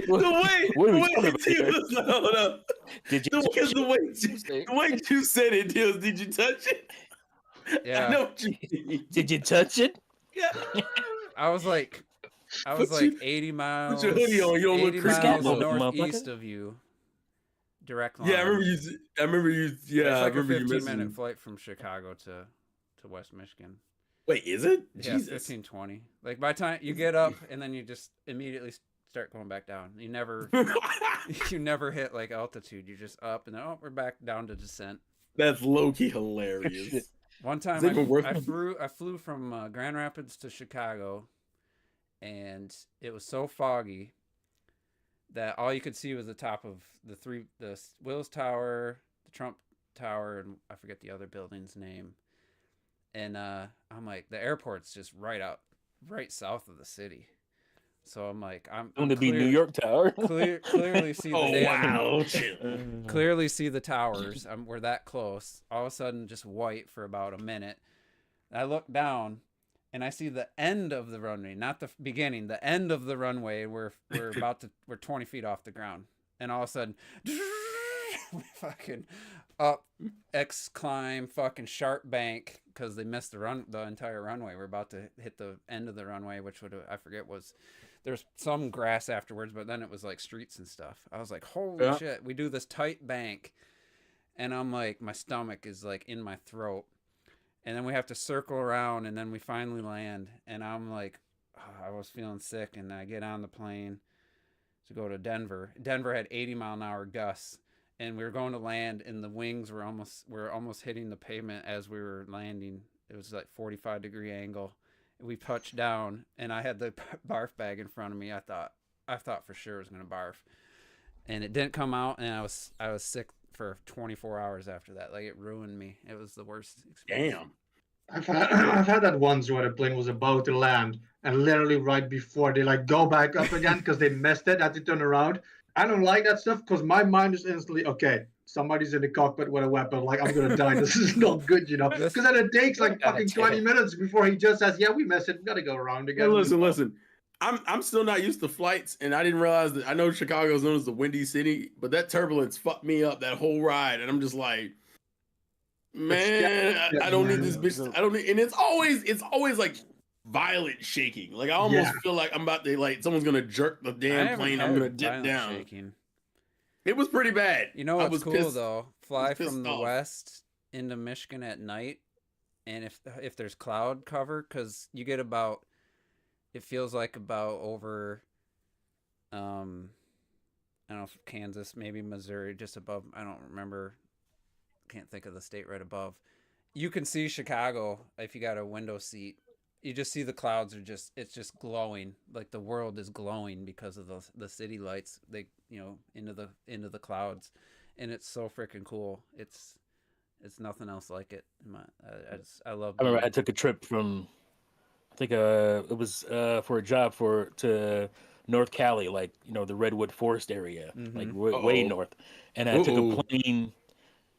I think I had like a 3-stop thing. I went to Denver, and then I went from Denver to like San Francisco, I think, and then from San Francisco we had to take a little fucking Cessna plane to I forgot, Eureka or something like that, and that fucking 40-minute flight on that little shitty Cessna, that shit had me praying.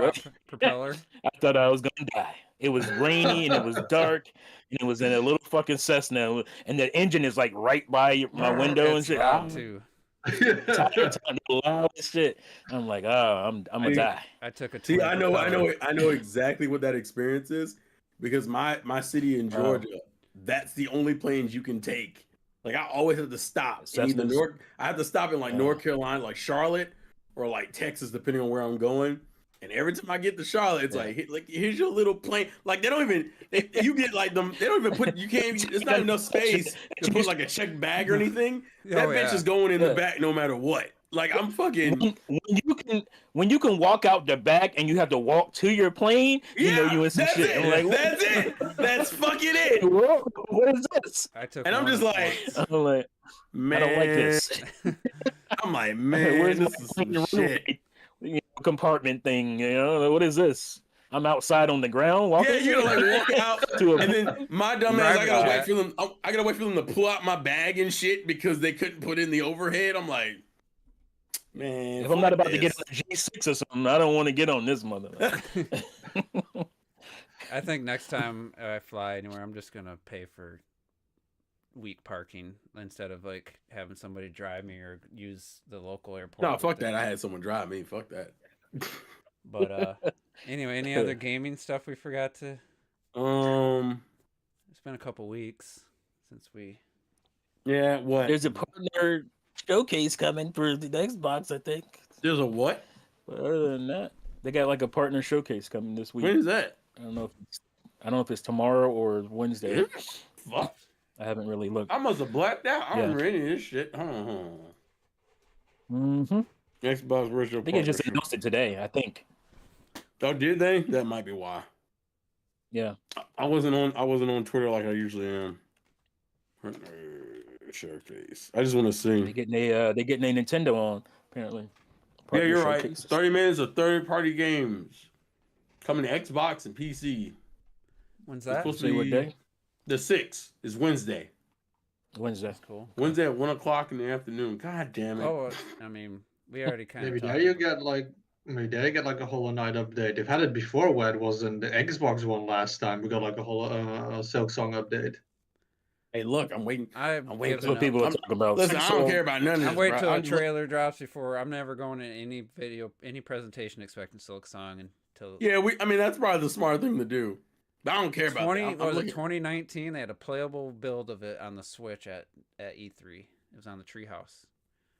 I'd be curious to know the story behind that game. Was it I think it was 2019. Yeah, it was 2019. Like what's been going on, and we need to see it. We need to see a documentary. I wonder if it pulled a Breath of the Wild. They come up with an idea and like shit. I think it's that. I think they went way beyond the scope of what. I'm not gonna give it that until I see the game. I have to see the game to be like, oh damn. What else could it be? It has to be something like that. Or they had some issues with the people. Maybe that's why I want the documentary. Damn it! More than 2 people worked on it, but I think Team Cherry's like. I want like behind the code. Maybe they had some. Maybe they had some legal issues. Maybe somebody left. I mean, I'm just throwing out ideas. Maybe somebody left the company and there's legal issues.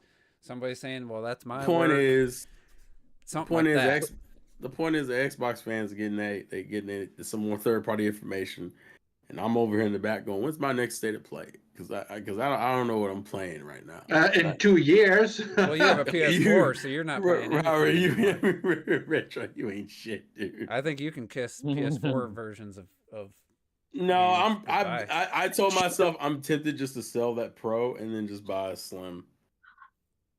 I'm tempted. Slim what? PlayStation. Do they still have it for 500 with Spider-Man though? I hate that T said it. He was like, what the fuck you doing that for? I think you missed the Spider-Man bundle for 500 deal. I think that. I mean, yeah, I saw that. I saw it. It's not a huge deal. SpongeBob Xbox. No, I saw that shit, and I was like, if you had caught me at a younger age with more money, yeah, I would have bought that. Right now, you can get the Spider-Man bundle on Best Buy for $450. That's pretty good, actually. You're not gonna get. But my fucking tax return hasn't come in yet, and that's what's been pissing me off. But honestly, really you should see what PS4 Pros go for. I mean, it's been a couple years, but I got 300. They probably don't. They probably go for like maybe 100 to 200. I don't know, man. They're hard. Well, 100. they're hard to find. I would guess. Listen, I had to undershoot, so I'm pleasantly surprised. T. Okay, I would give guess me that, 200. Right? I don't know. For some reason, this Spider-Man 2 bundle is cheaper than the non-bundled version. Well, listen, they get ready for the PlayStation 6. They try to get all their old stock out of there, bro. It is a digital. The PS5 Pro coming.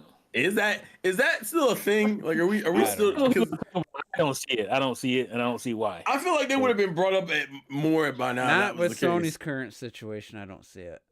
With their I don't see it. They're still paying off that $300 million bill from Spider-Man 2, right? They ain't got. That's working pretty well, though. I don't know if that. Make sure the PS5 is cheaper. No, I'm pretty sure that made his money back. Like, I'm bullshitting, but yeah, like Pro. That probably made his money back. I throw a wrench into that. The only way I'd buy a Pro is if it was just like I heard that they fixed any issue, like no more liquid metal, possibly drip, like running down, not running, but it gets a little bit off the chip. No more super loud disk drive. Is it that loud? Only when you turn the system on. It doesn't. Games don't. PS4 Pro made a whole lot more sense than a PS5 Pro does, right? Like, because you're going from 1080 to 4K, right? Like, I don't do that. UHD. Well, it's upscale 4K. You had UHD Blu-ray players inside, so it made sense in that. But what do you go? You ain't going no 8K. I would say after playing Avatar, though, 64, you can guarantee 4K 60 for everything. I would say after playing Avatar: Frontiers of Pandora, that's the first time I thought, yeah, they could, if they did a Pro, that would help this game. I heard Final Fantasy VII Rebirth is also another one of those games. I heard 7 Rebirth is also one of those games where people are like, they could probably use a Pro. That's what people were saying. It's the first time I've heard people. Is it the case in any generation? Could you use more halfway through it or but now I think but that didn't always happen. If they're trying to push the visuals and keep that a 60 FPS mode, that's what, without having like that PS4 origin or PS4 DNA to rely on. It sounds like Final Fantasy, like it's a significant drop in fidelity with the 60. Oh yeah, but every other game I've played, I can barely tell the difference visuals with the performance and the fidelity. To give Square some credit, I've heard people say that like 7 Rebirth is like a pretty ridiculous visual like uptick. So when you go to performance mode, it's like you just dropped off a cliff. But that also, if you pay a little, because I don't know if it was Digital Foundry or somebody scrutinized a little more, you got the issue sometimes, or not sometimes, but pretty much all the time, of walking through shit. Like it's not even there. Like are we doing Xenoblade 2 shit that we doing? Chronicles X and 2 is doing, where you're walking through foliage and it's not even moved, and the water. Ooh, I saw some clips of like. Oof. That's a thing lately with the water. Not really. I mean, Cyberpunk, they fixed it. They improved it, but that was embarrassing. Like you're barely moving it. God, what was I playing where the water was like embarrassing to interact with? I don't know if I was playing. Maybe I was watching it, but that's where I'll go. Somebody back. of like Cloud walking through like shrubbery and shit, and it's just cutting through Yeah. him. It's That's not why even you gotta moving. give They like show, like, Breath of the Wild where it's Link and all It's the even the grass blades listen, moving T. out of the way. He's And a you're part of like, the live stream, damn. bro. Well, That's why and he's walking through it. NPCs walk through each other all the time in a lot of modern new games. Like Oh. Cyberpunk, NPCs just walk right through you. Oh yeah. That same with the last Assassin's Creed. Like they took steps back with the crowd interactivity and stuff. But like I pointed out, they have gained a lot too. Going back to a 7th gen game, Of course. I miss like in animations be able to blend well together and having to wait till my character completely finishes his animation before I can do anything else. Whereas like in new games, they just have a way to blend animations together, which is a nice improvement. But then you get the negatives of stuff not interacting. But go back to Horizon Forbidden West. Point is that they're not. My main point is that they can always use more to do more. Yeah, you're right. That I mean, that doesn't mean I want to buy a fucking system every 2-3 years from these That's assholes. true. I don't want to do that. That's true. Especially with the consoles not selling. They've reached a plateau basically, and that's why everybody's scrambling to find new revenue streams. Mm-hmm. I will say, why are you trying to make people who didn't want to buy your console already try to buy another iteration and another iteration of that shit? Like, I don't understand that.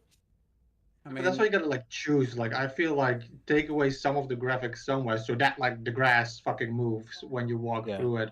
I think my biggest thing that I always come back to that is absolutely fucking hated is that the cars in Xenoblade Chronicles X had no headbox. That it would just go through you. Just like have it stop and like that you can't walk through it like it's a building. I don't understand why it's driving through me. Like play like, Cyberpunk and have NPCs walking through you, and that's. But that game was massive and it was doing a lot, and calculating a lot of things. It definitely. I think Xenoblade to add like a physics system doing a and lot stuff. too. Don't and like X doing a lot. You're in mechs. It would have been a disaster. It would have been a lot for what gain really. But Horizon Forbidden West looks as good as it looks, and the foliage interacts to you. Trees, branches, grass. Does it? Yeah, it's all interactive. It's all that Zelda comparison. Saying I ain't about to have this happen to me twice. I don't know. Maybe different on PS4. I don't know if it is on PS4, but on PS5 it definitely is. Like you can tell where you walked. You can look back and see where you walked through the grass and multiple games. You can see that kind of stuff. Yeah. If they would put in Xbox, you'd have more grass though. Oh, you bitch! You bitch! You can't cut the grass though. That's the next step. 0 out of 10. Turn it back to GameStop. I seen a tweet of like a Unreal Engine 5. Survivor, you can cut grass now. That's distracting for people like me. I'm trying to slice everything. Exactly. But I don't look at like pro models as I gotta go out and spend another $500. I look at what's the price of upgrade. Can I get $400? Can I get $350 or $400 for mine? Then I'm paying $100 upgrade. Yeah. That's how I always view it. But here's another thing that happens. I see it all the time in comments and whatnot. It's like a console will come out or whatever, start to come out. I'll just wait till they upgrade it. So you got people who probably would have bought your shit, but don't want to buy it because they know or think you're going to replace it in a couple of years. Hey, listen, I'm one of those people. I do that with the slim version of console. I have never owned an OG PlayStation console. Right. I own the Slim of the 2, the Slim of the 3, the Pro of the 4. I don't ever buy the first version of a PlayStation console. Yeah, you're training people not to buy your shit, though. That's only happened once. To me. I mean, it's not like it's the Pros. What? The Pro and the 1X. But the point I'm making is once. There's no reason to buy it day one because you're going to get a Slim or something of some sort. PlayStation does it for every one of their consoles. Every one of their consoles has a Slim. I've always literally every PlayStation has a Slim. I waited 3 years before I bought the PS4. But yeah, exactly, because PlayStation always has another model. I was waiting for like a new iteration. I was just like waiting for a game or a couple games that I really need. I'm just saying, when you create a pattern, I'm not about to invest a bunch of money knowing that I can wait a couple of years and then get a better or a smaller version of your console with possibly more storage. Like that's what I do. Like fucking the PS2 was a fat bastard, and then You know, went to the gym and worked out and lost some weight, and then we got this little tiny Usually, slim. what they do that for, though. Yeah, but when it lost weight, it couldn't do what it used to do when it was fat. Yeah. We don't Which is play but PS2 that- games. That gets you most of the time to do it because they can reduce the costs, and whether Right, they it's were for them, losing money reducing their before costs. or they can just make more money. No, I It's get cheaper. it. But It had been cheaper for the consumer. By then, the libraries, there's more games to choose from, It and doesn't even surprise me they do it on purpose. you can get Like, double they- dip. they You can could get people to instantly release rebuy that. it. Plus, you can No, it spark is some obviously new intentional. interests. So it's like, like the Xbox One. I don't think it was always intentional. I don't think the PS3 was No, intentional. originally, no, I don't really, know, I think the by PS3 now, was I feel. intentional. Really? I don't think so. I think I think they were need to arrogant as reduce the fuck. cost. We just sold 140 million PS5s or PS5 PS2s. We just sold 100. By then, it was probably like 130 million. We sold 100 million, 30 million, 130 million PS2s. We can do whatever we want. We can charge just $600 for this behemoth that have all these ports. It didn't need all them goddamn ports that it had in it. Fucking. What was the one? There's like it became obsolete and was like in 2 years. That port, nobody used that shit. There was like memory the card little options. one. There's Yeah, like and they had like 8 fucking USBs and all kind of shit. Like they didn't need to do that, but I don't think they built that thing thinking, oh, in a couple of years we're gonna. I think they got their Yeah. asses handed to them, and then they were like, oh shit, and we were already losing money. They're already losing like $300 per PS3 sold anyway. They were like, let's cut this bitch down, make it more affordable, And by the time they did that, a lot of games were out Honestly, it saved that people the liked, system. and they saved it. It did, yeah. So, But I was one of them assholes that was there with the fat $600. so You were if a they- dedicated fan, man. They if just Sony didn't could support have, you. if Sony could have, if they could have done a slim PS5 that was $100 cheaper, then I think that would have been back to the old way. This will invigorate some sales. This will garner some sales. But the fact that they no longer Hey, listen, can or that choose to do it for a lower price. To be kinda fair, deflated it. it could have been reinvigorating, but we didn't have any new games to show you, so that didn't really help anything. But yeah, the price drop, definitely the lack of a price drop, and the fact that you actually spend more on a fucking digital version, which was wild to me. How's the digital version cost more on your new slim model than it did on your original? Like people, Shit's crazy. that's to me was the wildest shit. I could take everything else, but what do you mean?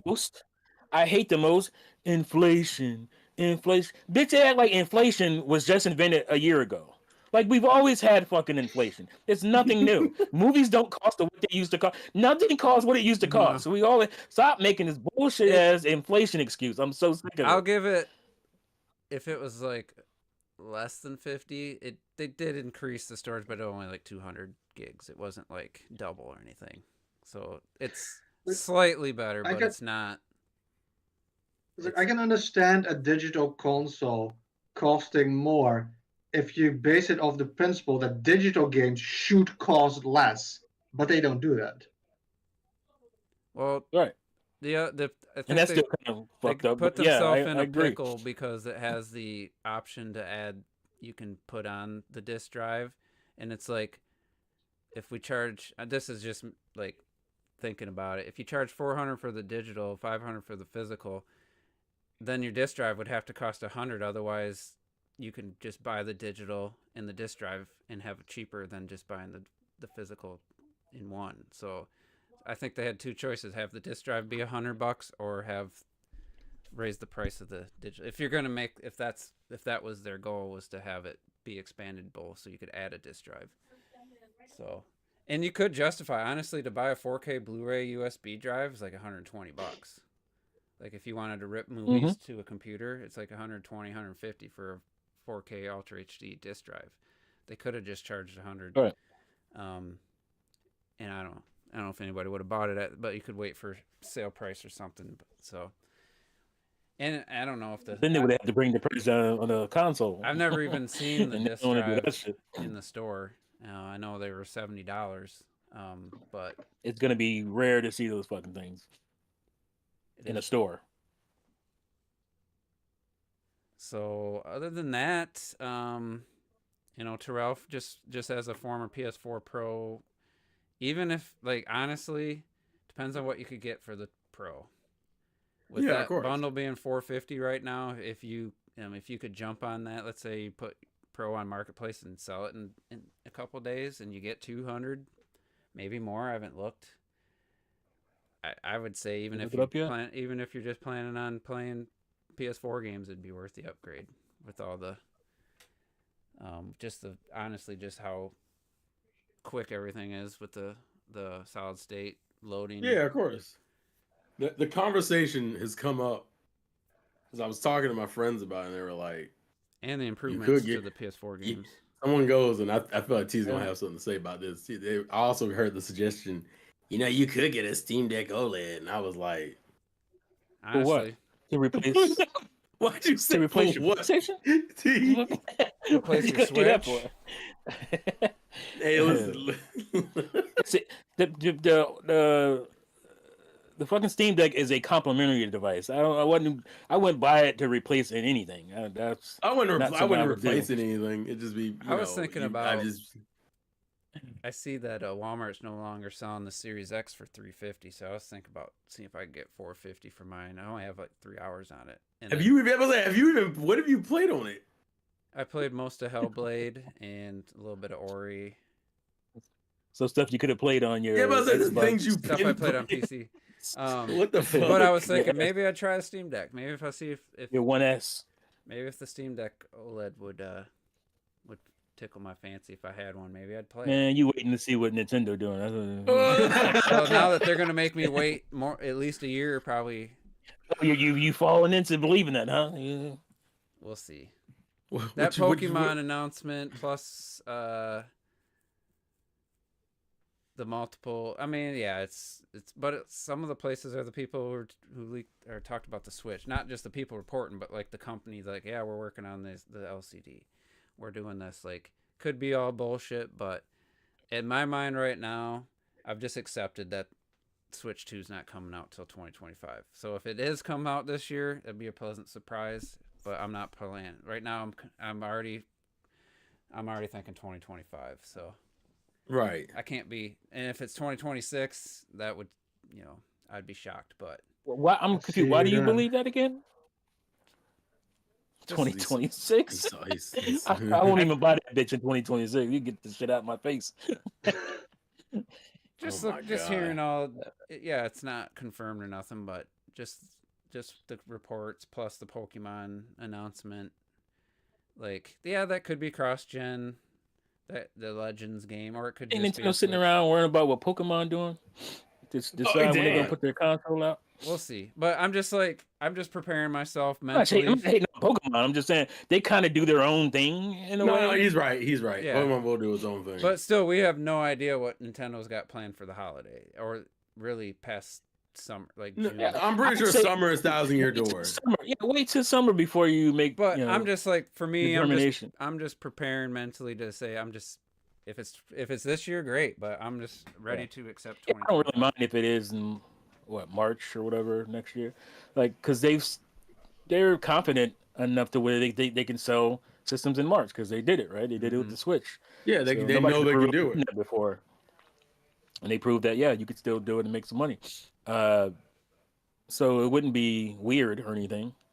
But I don't know. I still kind of think I think that for them that was a one-off situation because of the timing and the what happened with the Wii U. I think it just worked out that way. I'm not like saying it's impossible or that I believe it. I'm just saying I'm just not worrying about it anymore. I'm not worried about a Switch 2 this year anymore. But if they show it and it looks great and they're coming out this year with some great games, I'll be excited. I think a lot of people will be excited to see Switch 2 for holiday. I think it would be. It's not going to be horrible if they miss that window, but I think it'd be better for Nintendo to make that window. I don't know. That's just my assessment. But if they don't, whatever. Otherwise, like I think we talked about last couple weeks ago at Sandstorm, you and I, it's just like, what are they gonna do? Are they gonna just like put on another Virtual Boy? Yeah. We don't have any hardware this yet, but no, they're gonna drop the N64 Mini. That's what they're gonna do, son. N64 Mini But the question is, would people buy that? Remember that thing? It was definitely coming. Yeah. Those only came out because they're trying to make some money out of the Wii U Right. failure. That's the only reason they even thought to do it. They weren't. Nintendo was not making a rule. It was just a thing they were doing. I think, honestly, my biggest issue with both of those was, I think they maybe did better with the Super NES. Was like a 5-foot controller length. I'm like, I'm not gonna be playing 5 foot from my 65-inch TV. Like, that's so stupid. It's You like could though. that was such a fail. And then the Super NES. What you could do in that situation is you make your fucking HDMI cord super long. That's all. Yeah, then I want That's my. how you fix that. That's to me that's just not ideal. And then the Super NES, it looked like it's Super NES plugs, but then you pull it down, it's just It's fucking Wii. the Wii remote like nunchuck port. Yeah, it's kind of weird. It's very weird. So I was never looked. The N64 is a 4 controller system. If they only, it was too many hurdles. Here it is within reaching distance. I hate that you fucking magician. Stop that shit. I'm forgot so that's sick like of right it. over here. 'Cause I don't I even wish I fucking could use reach to this It's fucking pain in the wall. ass to get these fucking things out. You know what I mean? Like, what the fuck?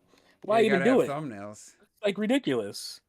Thumbnails. I don't know why I thought of a fucking YouTube video for some reason Yeah. when you said thumbnails. That's Yeah, what yeah. thumbnails. People say That's the fingernails, origin. man. You gotta have thumbnails. get my thumbnail out, boy. You ain't Yeah. fucking with this thumbnail over Shit here. dusty as hell. That's probably what came from. They're probably like Man, a that shit's thumbnail. It's nothing. probably something that was the size of your thumbnail, and they're like, oh, this small little picture's a thumbnail. Look at that. Look at that. Look at those beautiful replicas. I like the Sega Genesis one with the Why didn't you CD. get wait? Where's your PlayStation Classic, T? No, I Where's your want to see the PlayStation Genesis Classic? Classic. Shred. I want to see the Genesis Classic with the Sega CD edition. No, I want to see him with his PlayStation Classic. I know what's up. Whoa. Ooh, let's go. All right, relax. Shot. Was that the first iteration in the U.S. or second iteration? That was the first. Is there a second? Yeah, but Yeah, there was the one without. There's the one with like make the physically sliding buttons. Genesis 2? They made the Genesis 2 for these? No, I just meant in real life. Is that the first generation Oh, Genesis? he's talking about it's the original Genesis. I thought in the That's UK what they I had the Genesis 2 in the mini because they also had the CD just fake thing you could put on top. No, that was the Genesis 1 thing because it had the fucking you had to put it down on you had to put the CD, the Sega CD. Oh, it was on top, 32X. Sorry, this it's 32X. top of the Sega CD, and then you put the fucking. There was Yeah, one yeah. where you could get just a fake plastic 32X looking thing to put on top. No, this one has that. Does it? This one will do it. But they only gave that to like influencers and shit. Mhm. And so good luck paying for that or try to Yeah. buy that thing. It didn't do anything. It just Yeah, look cool. was a kind of a laughable. Because you put it in the funny Sega little CD collectible thing, thing. and then you put the Yeah, you put the Sega 32X. CD under it and the 32X, and that's what That's some that's how nerd Sega shit right there. That's some That's- nerd shit. started Hey, a fire. man, with we that appreciate shit. it. We appreciate it here. Oh, and they all had their own separate AC adapters. Yeah. That's what was crazy. Like I'm supposed to plug in all these fat ass adapters into one. Let me You'll find a way, He's goddammit. let me bitch. take you back to 8th grade. Gym locker room back. They probably don't have these anymore. Where you did your gym class, and you had to go to the locker room. You could shower and all that. Yeah, they do. Do they still? Yeah. Okay. Anyway, sitting there, somebody's talking about Sega CD, one of the interactive games with full motion video, and you know what they said? How can graphics ever get better than this? And that was what, 8th grade, so that was, do some math, 94 probably, 95, 93 I mean, 94. And I've heard that said so many times in my life. How can graphics get any better than this? What can we go from here? So Yeah, I Sega used to say that CD shit all is the the time. first time I ever heard it was Sega CD, and I never played, but the guys were talking about it in the locker room. Were you talking about the motion video, or are you talking about the Yeah, actual graphics? it was the Okay. where I think it was like a gun game where you shot It's somebody. so-called full motion video. And it when was this like is partial. the screen. They gonna call It that was shit still full. cool. When you, It was still cool though. yeah, we talk shit about it now, but we were amazed by that shit back then. That's how the first internet video I ever watched was like tiny, and I watched it like load up, and It was crazy. I was like, holy shit, I can watch a video? That's crazy. It was on dial-up. I think I had DSL. It was amazing to us. You fucking young assholes. N64.com before it was even IGN. Yep, IGN64.com. Yep. I was in the locker. I was in the library computer because my dad. I don't think he's ever used a computer. That's the only time. Message boards. That's the only time I could use, and we had dial-up, and I was looking up N64.com. I was reading the articles and stuff during the whatever. He was eating up all that. Oh, Final Fantasy, Final Fantasy 64. Did you see the graphics on that, bro? Oh Lord. I saw this scary video, and I'm sure it's just extreme. It's not everybody, but I forget what millennials that are parents now, and their kids are entering, late millennials, I think their kids are now in school, grew up with, they say iPad, but obviously just a tablet, and seeing these kids when their iPads get taken away by the teacher or by another adult, seeing the temper tantrums, the fighting, punching, kicking over taking their device. Obviously the parenting's failed right there. That's a parent's issue. That should never happen. But man, I was like, kids had temper tantrums ever since kids have been ever in existence. But to see to see teachers getting just like shit thrown at them, and just, I was like, obviously his worst case, it was a video showing extreme stuff, but I was like, I don't know, that's some of that's kind of common. But a lot of kids, a lot of parents. The thing was, the story was, teachers just quitting, and they're caught on camera quitting their jobs. They said, I'm done. Yeah, that's been an influx of that in general. I mean, I think in the Netherlands they even passed a law now. You're not allowed to take your cell phones to school anymore and stuff. I'm surprised you can just take your iPad in the class to begin with. Oh yeah. Some classes that might be part of the required accessory. Some students or some teachers make you like put it in the thing at the door. I used to, like, because you're not fucking gonna be on your phone while I'm up here trying to teach. People do it while they drive now, and of course their kids are going to do it while they're in class. You see the video of the asshole driving the Cybertruck? Yeah. But the fucking that shit was hilarious, right? Vision Pro, and somebody said Vision Pro said that or something about the asteroid. We're ready for the asteroid. Humans are ready for it. Send the asteroid already. Send the asteroid already. We're doomed. My favorite comment of all time. That was so funny. I laughed all day thinking about that. In a Cybertruck doing all this shit. I saw one video that made it look pretty cool though. Guy was walking through his house. He had his TV, giant TV, virtual TV, AR TV on the wall. He had a lot of this artwork on another wall. There's some cool shit to it. Yeah, but it's like it'll never be as cool as that video when you actually get that bitch home and you're using it. Plus, hearing about discomfort and when you're recharging it and only one person gets to see the shit. Right. And what you gonna do? Buy multiple of them shits? No way. Honestly, I should be the target audience, because for me it would be. It's like, fuck. I don't need to hang a TV on the wall. I can just. But how? I wonder how good the actual fidelity is. It's probably pretty good if it's gonna be that close to your face. But. Anywho, any games you guys? I really don't have. I have a couple games that are possible. For 2024 that I'm just waiting to see if they turn out. Like Rise of the Ronin looks interesting, but I'm not sold on it yet. I plan on finishing 30 games this year. I ain't bullshit. Oh, he about to get in his bag. I might not finish 5 games this year. Get in your bag, T. I'm gonna get it in this year, son. I'm off to a slow start. I got in Darksiders. I got to the Tree of Life, and I did. Let's go. All right. I went across the bridge. Rachel's going to guide you later. And then I got to this area, and there was a beam of light that went back, so I went back there, like a world puzzle thing for some chess. And then I don't know how you don't love this game, but whatever. I like it. I like it a lot more than I did the first couple hours. It's growing on you. I'm getting better at the combat. I'm still struggling with R1. I have the ability where if you dodge just right, the Reaper comes out. So I can see why you guys it still feels more like God of War to me than Bayonetta, but whatever. And then it's like that was like Bayonetta, I never said 2-3 weeks ago. I haven't turned on my PlayStation since. I've had some random eye swelling issue. My eyelids. The doctor says it's common where you're the oil that secretes so your eyes can Fuck. it's smooth so your eyelids close You and open. secrete It oil doesn't in your scratch. eyelids? That's crazy. It's getting blocked up and it just fills up and it's like painful.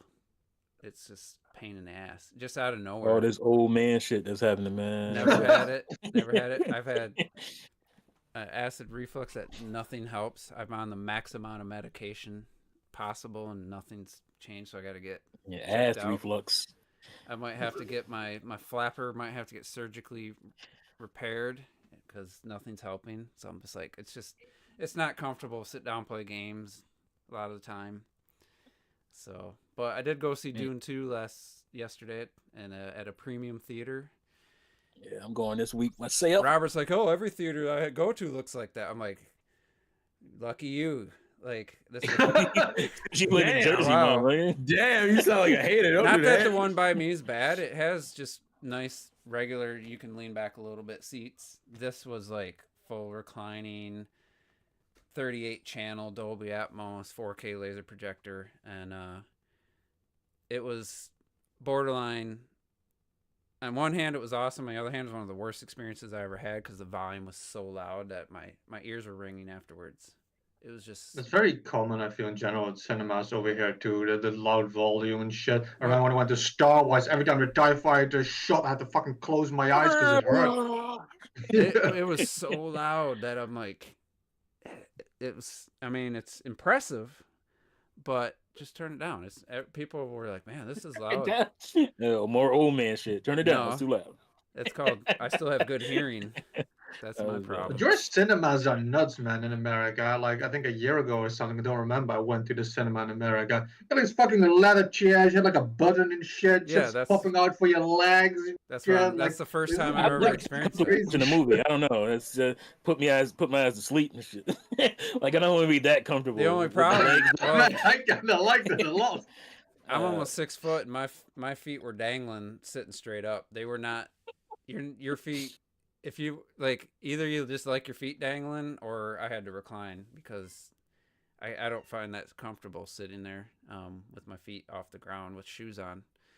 And it was I wasn't even close to falling asleep. It was 12:30 in the afternoon, but it was cool and it was impressive. Put me in a cool dark room, put my feet up. I'm going to bed. But I will say, I wish it wasn't so loud. I think it would have been better. The movie's great.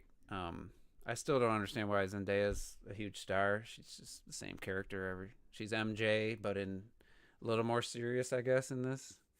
Man, why you hating on Zendaya? She doesn't. I don't see why she keeps getting these roles. Like, she's not a great actor.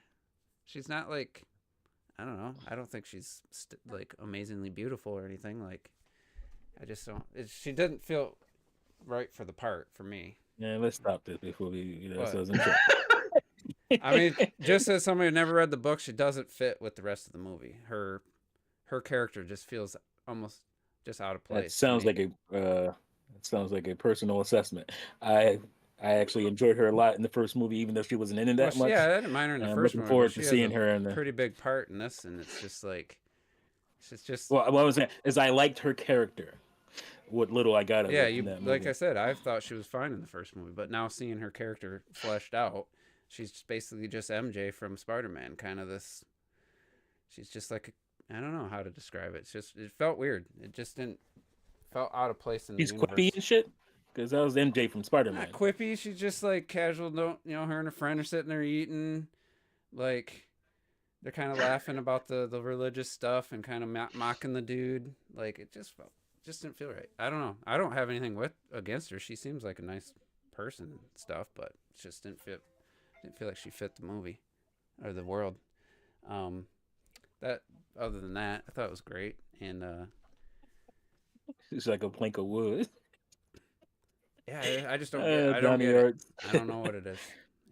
There's other celebrities, not just that I've always like. Why does this person keep getting movies? Like the hell's his name? It's because they're an industry plant, The boomerang guy from Suicide Squad. Hey yo, she's a plant, okay? Just say it. She's a plant. She's an industry plant. What's that mean? Just like you never heard of an industry plant? No. Never heard of it. He sounds like he never heard of it.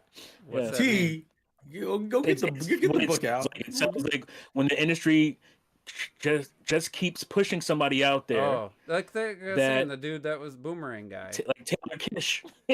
They tried with poor Taylor Kish. It didn't work. It didn't happen, man. And I liked Taylor Kish. Racer? I thought he was pretty Speed good. Racer? Is that him? Oh yeah, the kid from Speed Racer. What is his name? I thought you know that guy. I thought that's what his name was. His name and Girl Next Door and wasn't he Once Upon a Time in Hollywood? Wasn't that him? I don't remember. Was he in that? I think so. He was in that one movie where there's a bunch of badass white boys apparently, and they were just doing all kind of crazy shit.